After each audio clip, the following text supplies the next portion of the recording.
season 6, obviously there was the Castaways episode, and this episode was just an episode that featured Pacey and Joey only. So I'm like, how do you decide to make an episode just about them? And I know at the time, like, they had a few scenes together and stuff, but it was everyone's, all of the PJers dreams come true when this episode came out.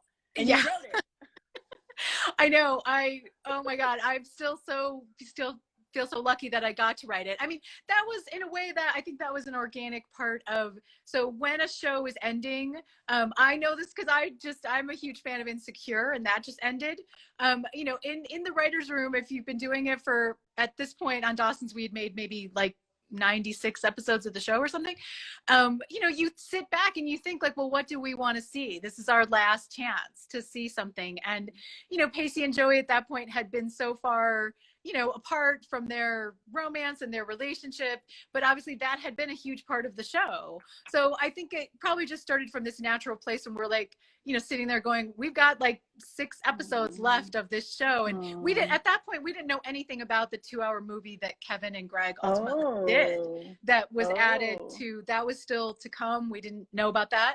So we were just plotting out, you know, by the time we get to 23, we have to finish all these stories that we started for these characters and leave them in a good place. And the idea, you know, of just doing this Joey Pacey thing came up, and I feel like it was probably just a gift to me of like, you know, that I think that was actually maybe the last episode that I wrote entirely on my own. And after everything I had done, you know, for the show, it was great just to get that one assignment where I could really just, it's one of the things, you know, and just my own writing, like no one else rewriting me, just, you know, kind of my own work. It's not a first draft or anything, but it really is one of those things that was just really blessed throughout the whole process of making it. And I wouldn't be a fan if I didn't quote the episode. But yeah, I'm gonna go there.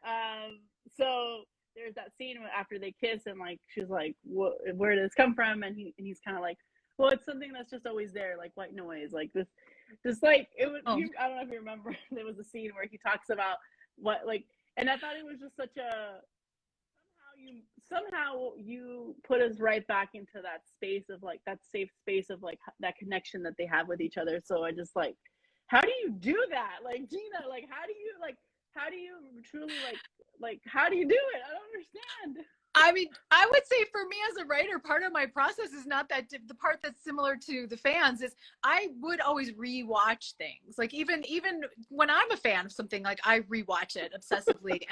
In my own writing, especially with Dawson's, all those years that I was working on it, I would go back to the pilot. I would go back to these episodes and like just try to draw inspiration from them, and you know, just soaking in the language and in the characters. And by that point, it is crazy to think like, again, how long I worked on the show and just how much I was used to hearing those voices in my head and thinking I know what they're thinking and doing. So, you know, and that is the joke about the Kmart and all of that is like, you know, it's like in Shakespeare when characters like they go out into the woods and they're trapped in the woods and like something magical sort of happens. So we were playing with that idea that like, you know, they were back to being who they had been, you know, season 3.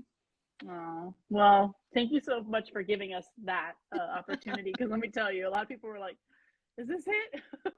So I remember when people heard stuff about that episode, they're like, oh, can't wait.